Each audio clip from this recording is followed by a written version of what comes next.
Hello বন্ধুরা, কেমন আছো সকলে? আশা করি তোমরা সবাই খুব ভালো আছো, আমরাও ভালো আছি।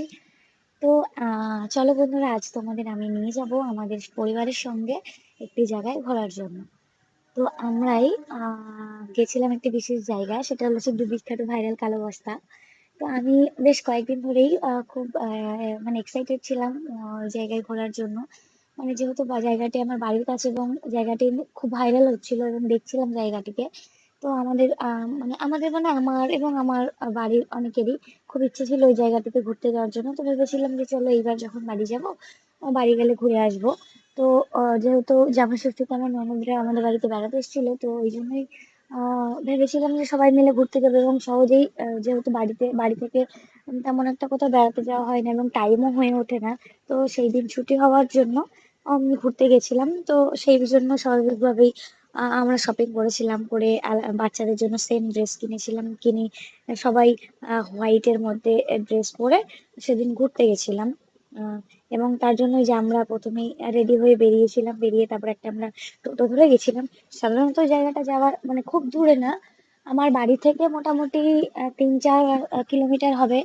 তো আমরা একটা টোটো টোটো বুক করেছিলাম এবং সেই টোটোতে করেই যাচ্ছিলাম। কেউ চাইলে বাইক করে ইজিলি যেতে পারে, এছাড়া সাইকেল বা পায়ে হেঁটেও যেতে পারে, সেটা ডিস্টেন্সের উপর ডিপেন্ড করছে এবং যে যাচ্ছে তার উপর ডিপেন্ড করছে।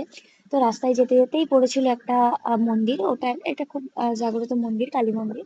তো সেখানে নানান দেবদেবীর পুজো হয়, মানে তখন গঙ্গা পুজো হচ্ছিল রিসেন্টলি, 1-2 দিনের মধ্যে গঙ্গা পুজো ছিল। তো সেই পুজোটাই তখনও কন্টিনিউ চলছিল, মানে গঙ্গা পুজোর তখনও মানে ঠাকুর ছিল প্যান্ডেলে এবং পুজো চলছিল। তো এরকম যেতে যেতে আমরা অনেকটা রাস্তায় পৌঁছে গেছিলাম, মানে প্রায় কাছাকাছি চলে গেছিলাম। তার একটু গেলেই আমরা ওখানে পৌঁছে যেতাম। বলে রাখি যে ওই যে জায়গাটা, সেটা আমার মামা বাড়ির খুব কাছেই। এবং সেখানে আরেকটা পুজো হচ্ছে, সেখানে লোকনাথ পুজো হচ্ছে এবং ওখানে লোকনাথ পুজোটা খুব বড় করে হয়। তো আমরা ভেবেছিলাম একসাথে দুটো কাজই হয়ে যাবে, আমাদের সে বিখ্যাত ও মানে মোস্ট অ্যাওয়েটেড যে ভাইরাল কালো বস্তা, সেখানেও যাওয়া হবে এবং আমাদের মানে পুজোয় আর কি মেলা ঘোরা সেটাও একসাথে হয়ে যাবে। যেহেতু বাচ্চাদেরকে নিয়ে ঘোরার খুব একটা সময় হয় না, যাবে। তো আমরা ওখানে যাওয়ার প্রায় 1-1.5 কিলোমিটার আগে বুঝতে পারিনি যে রাস্তায় এতটা জ্যাম হবে, মানে জাস্ট আনএক্সপেক্টেডলি ওখানে গিয়ে দেখি, মানে মানে জাস্ট ভাবাই যায় না, মানে কল্পনার অতীত যে এত পরিমাণ জ্যাম হতে পারে। মানে প্রায় 1.5 কিলোমিটার রাস্তা টোটালি ব্লক ছিল বাইক এবং টোটো টোটোতে। বাধ্য হয়ে যারা টোটোতে ছিল তারা নেমে পড়েছিল এবং তারা সবাই হেঁটেই যাচ্ছিল। অ্যাকচুয়ালি আমরা যে ডেটটা চুজ করেছিলাম সেটাই আমাদের চুজ করাটা ভুল হয়ে গেছিল। অ্যাকচুয়ালি আমরা সেদিন মানে ঈদের দিন গিয়েছিলাম, মানে অতটা ভাবিনি। অ্যাকচুয়ালি কিছু করারও ছিল না, আমাদের ছুটিই ছিল ওই দিন। আর আমাকে পরের দিন ফিরেও আসতে হতো এবং অন্যান্য কাজ ছিল, সেহেতু সেই দিনটাই আমাদেরকে যেতে হতো। বাট আমরা কখনো ভাবিনি যে ওই দিনটা অতটা ভিড় হবে বা ওইরকম লেভেলের ভিড় হতে পারে। অনেকেই বলেছিল যে ওখানে ভিড় হয়, কিন্তু এইরকম ভিড় হয় সেটা কখনোই ভাবিনি।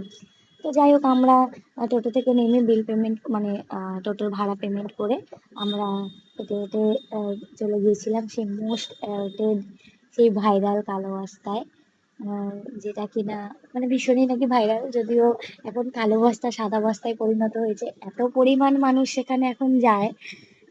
আর যে কি বলবো, জায়গাটা বেশ সুন্দরই। মানে আমি ওই জায়গায় অনেক আগেও গেছি, মানে আগে ওই জায়গাটা এমন ছিল না ঠিকই। আগে ওই জায়গাটায় সবাই পিকনিক করতে যেত, যেটা ফরেস্ট নামে পরিচিত ছিল। এখন সেটা ভাইরাল কালো রাস্তা হয়ে গেছে, মানে এখন সেখানে বসার সুন্দর জায়গা হয়েছে। কিন্তু এত পরিমাণ মানুষ সেখানে যায়, সেখানে আর কি মানে নির্জনতা বলে জিনিসটা নেই। মানে একান্তে সময় কাটানো যাবে না সেখানে, এত পরিমাণ লোক সেখানে যায় এবং সেখানে ভিডিও বানায়। আর আমরা যেতে যেতে অনেকটা সন্ধ্যা হয়ে গেছিল, যেতে হয়েছিল বলে অনেকটা লেট হয়ে গেছিল বলে আমাদের আর আর অ্যাকচুয়ালি কোনো ভিডিওই আর শুট করা হয়নি। মনের দুঃখে বাধ্য হয়ে সবাই বসেই পড়েছিলাম যে একটুখানি বসেই যাই।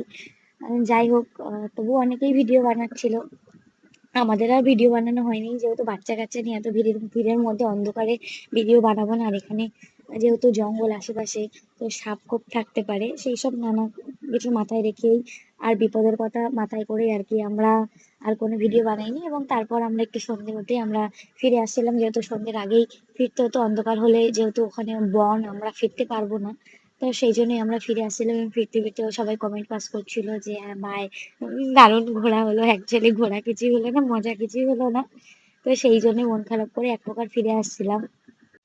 আমাদের পুরো দিনটাই আর কি বেকার গেল। এত এত প্ল্যানিং, এত শপিং করে, সাজগোজ করে, এত সময় নিয়ে আর কি যাওয়া, বাট এত এক্সাইটমেন্ট সবই ফুস হয়ে গেল। তো যাই হোক, আমরা হেঁটে, যেহেতু আমরা ভাবছিলাম যে ফেরার পথে হয়তো আবার ভিড় হতে পারে, সেই জন্য আমরা টোটো রিজার্ভ করিনি। তাছাড়া একটুখানি দূরে গিয়ে আমাদের ওই মেলায় যেতে হতো, তো সেই জন্য আমরা হেঁটে হেঁটেই ফিরছিলাম। এবং যেতে যেতে আহ মজা হচ্ছিল অনেকটা, কারণ তেমন ভাবে হাঁটা হয় না, তবু এবার বাচ্চাগুলোকে কোলে নিয়ে কিছুটা কষ্ট হচ্ছিল। তবুও সবাই যেহেতু ভাগাভাগি করে আর কি বাচ্চাগুলোকে নিয়ে নিয়েছিলাম, এবং তারপর আমরা সেই লোকনাথ পুজো যেখানে হচ্ছিল সেখানে এলাম, এবং সেখানে যেহেতু আমরা কোনো ভিডিও করিনি, তো তার কিছু জাস্ট ক্লিপ আমরা শুট করলাম, এবং এই যে লাস্ট ভিডিও শুট করে আমরা টোটো ধরে